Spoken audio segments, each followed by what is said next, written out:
cost to correct an electrical violation associated with a pool depends on the materials required and the labor involved. Let's look at the materials first. Electrical wire that is heavy-duty and outdoor rated may cost approximately $20 to $50 per 50 feet. A ground fault circuit interrupter, or GFCI outlet, could cost about $20 to $40. An outdoor rated electrical box can be about $15 to $30. Conduit, while optional, can add further protection and may cost $10 to $20 per 10 feet. Now let's look at labor. Electricians' hourly rate can range from $50 to $150 per hour.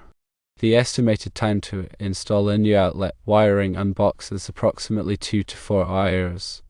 With these estimates, let's break down some potential total costs. A low-end repair may cost from $100 to $200, and this may be the case if only a GFCI outlet and a short wire run are necessary.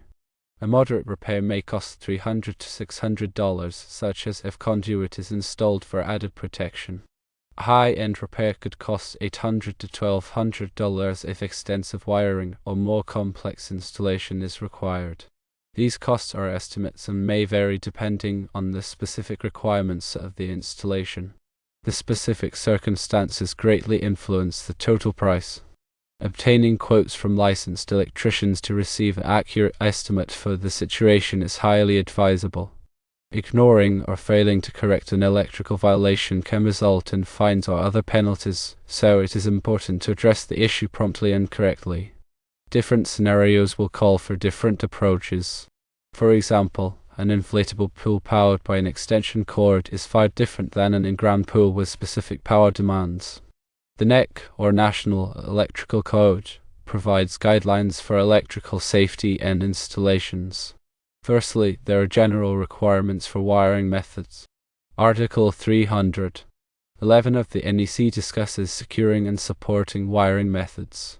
This means all wiring must be properly supported and secured to prevent strain or damage. Electrical metallic tubing, or IMT, intermediate metal conduit, or IMC, and rigid metal conduit, or RMC, are common options for outdoor electrical installations. The type of conduit chosen depends on the specific environment and potential for physical damage. Secondly, there are requirements for ground fault circuit interrupter, or GFCI, protection. Article 680. 22 of the NEC mandates GFCI protection for outlets supplying power to pool equipment and is located within a certain distance of the pool. This is crucial for preventing electrical shock hazards. GFCIs detect ground faults and quickly interrupt the circuit, protecting people from dangerous electrical current. Thirdly, there are equipotential bonding requirements. Article 680. 26 outlines the requirements for equipotential bonding of metallic parts near the pool. This bonding connects all metal components to create a common electrical potential, minimizing the risk of voltage differences that could cause shock. These components include metal fences, ladders, and other conductive items within reach of a person in the pool. Fourthly, there are underground wiring requirements. When running electrical wiring underground, it must be buried at a sufficient depth to protect it from physical damage. The NEC specifies minimum burial depths for different types of wiring and conduit. Direct burial cables must be listed for such use and installed according to the manufacturer's instructions. Fifthly, there are disconnect requirements. A readily accessible disconnect switch must be installed to cut off power to the pool equipment in case of an emergency or for maintenance. This disconnect should be located within sight of the pool equipment and easily accessible to authorized personnel. Sixthly, there are voltage drop considerations. When planning the wiring for a pool, it's important to consider voltage drop, which is the reduction in voltage along the length of the wire. Excessive voltage drop can cause equipment to malfunction or operate inefficiently. To minimize voltage drop, use appropriately sized wire and keep wire runs as short as possible. Factors affecting the cost include the distance from the power source. The further the pool is from the electrical panel, the more wire and conduit is needed, which increases the cost. Shorter distances require less material and less labor. Another factor is the type of wiring required. Direct burial cable is cheaper to install than running conduit, but conduit provides better physical protection for the wires. The choice depends on local codes, soil conditions, and the level of protection desired. Another factor is the complexity of the installation. Installing wiring around obstacles or in difficult-to-reach areas can increase labor costs. Complex installations may require specialized tools or techniques. Also, local electrical codes vary from jurisdiction to jurisdiction. Some areas may have stricter requirements for pool electrical installations, which can increase the cost. Compliance with local codes is essential for safety and to avoid penalties. Permits and inspections are also factors. Obtaining electrical permits and scheduling inspections can add to the overall cost. These steps ensure the installation meets safety standards and complies with local regulations. You should get multiple quotes from different electricians. Obtain quotes from several licensed electricians to compare prices and services. A detailed quote should include a breakdown of material and labor costs. Verify the electrician's credentials.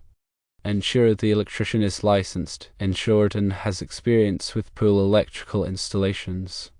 Check their references and read online reviews to assess their reputation and quality of work.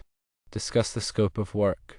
Review the scope of work with the electrician to ensure they understand the project requirements and any specific challenges. Clarify any questions or concerns before work begins. Consider future needs. When planning the electrical installation, consider any future needs, such as adding additional equipment or features to the pool.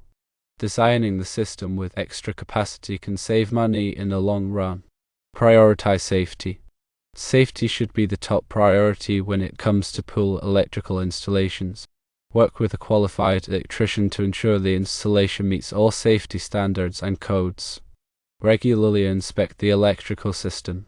Periodically inspect the electrical system for any signs of damage or wear. Replace any damaged components promptly to prevent electrical hazards. Do not attempt DIY electrical work if you are not qualified. Electrical work can be dangerous and should only be performed by qualified professionals. Attempting DIY electrical work can result in serious injury or property damage. If the pool is temporary, consider temporary solutions. For temporary or inflatable pools, consider using a portable GFCI outlet and extension cord rated for outdoor use. Ensure the cord is properly grounded and protected from moisture. Regularly test the GFCI outlet. Test the GFCI outlet regularly to ensure it is functioning properly. If the GFCI trips frequently, there may be an underlying electrical problem that needs to be addressed. Keep electrical equipment away from the pool. Keep electrical equipment, such as radios and appliances, away from the pool to prevent electrical hazards. Never use electrical devices while in or near the pool. Educate pool users about electrical safety. Educate pool users, especially children, about the dangers of electricity and the importance of staying away from electrical equipment near the pool. Post warning signs near the pool to remind people of electrical safety precautions. Keep the pool area well lit. Ensure the pool area is well lit, especially at night, to improve visibility and reduce the risk of accidents. Install outdoor lighting fixtures rated for wet locations. Trim trees and shrubs.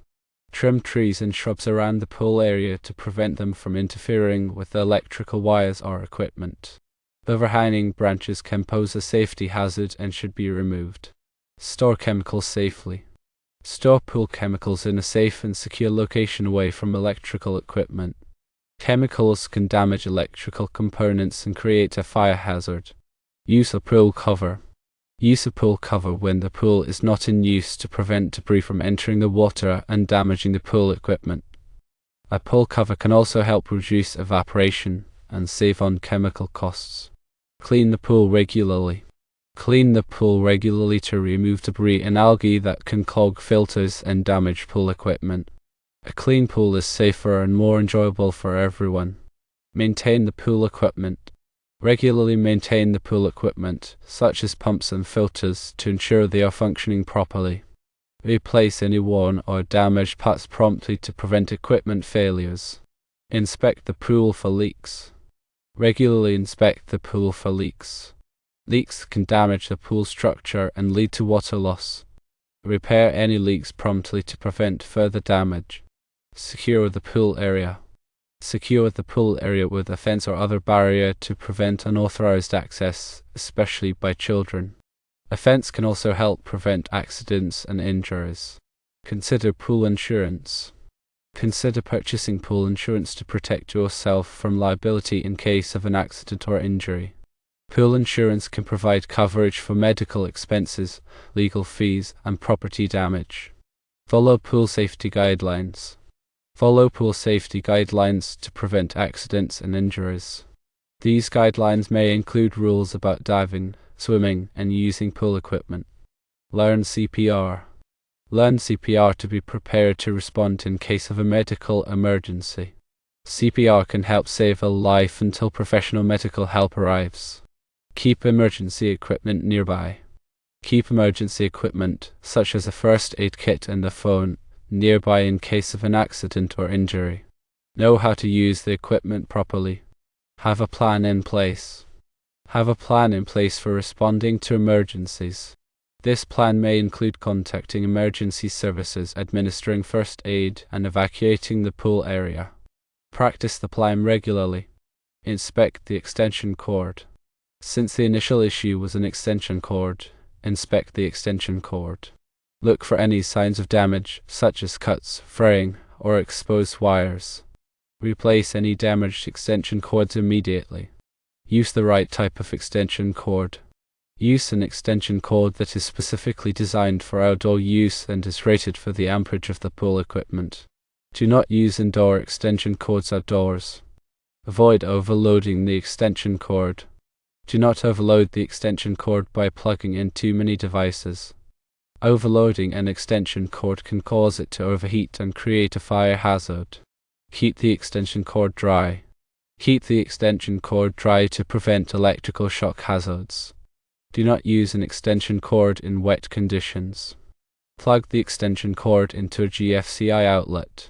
Plug the extension cord into a GFCI outlet to protect against electrical shock hazards. Test the GFCI outlet regularly to ensure it is functioning properly. Store the extension cord properly. Store the extension cord properly when not in use to prevent damage. Coil the cord neatly and store it in a dry location.